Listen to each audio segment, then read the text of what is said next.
கோலிவுட்ல பயங்கரமான எதிர்பார்ப்பு ஏற்படுத்தியிருக்க திரைப்படம் அப்படின்னா அது விடாமுயற்சி தான், மாற்று கருத்தே இல்ல.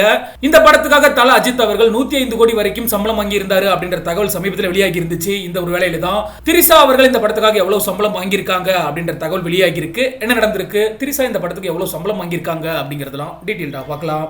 முன்னணி நடிகையான திரிஷாவை பொறுத்தளவுக்கு சவுத் இந்தியாவிலேயே அதிகமான சம்பளம் வாங்கக்கூடிய கதாநாயகிகள் ஒருவரா இருக்காங்க. பொன்னியின் செல்வன், லியோனு அடுத்தடுத்த படங்கள் ஹிட் அடிச்சதுனால திரிஷாவோட மார்க்கெட் பயங்கரமா உயர்ந்திருக்கு அப்படின்னே சொல்லலாம். அடுத்த இவரோட நடிப்புல விடாமுயற்சி திரைப்படமானது வெளியாக இருக்கு. இந்த திரைப்படமானது பொங்கல் தினத்துக்கே வெளியாக இருந்துச்சு. ஆனா தவிர்க்க முடியாத காரணத்தால இந்த படத்தோட ரிலீஸ் தேதி தள்ளி போயிருக்கு. அதாவது வரக்கூடிய பிப்ரவரி 6ஆம் தேதி வெளியாக இருக்கு. திரிஷா கைவசம் அப்படின்னு எடுத்துட்டோம்னா Good Bad Ugly, Vishwambhara, Ram, Suriya 45 பல திரைப்படங்களை தொடர்ந்து நடிச்சுக்கிட்டு இருக்காங்க. இப்போதைக்கு பிப்ரவரி 6ஆம் தேதி வெளியாக இருக்க விடாமுயற்சி திரைப்படத்தின் மீதான எதிர்பார்ப்பு தான் ரசிகர்களுக்கு உச்சகட்டத்தில் இருக்கு. பல ஆண்டுகளுக்கு பிறகு அஜித்தோட இணைஞ்சு நடிச்சிருக்காங்க திரிஷா.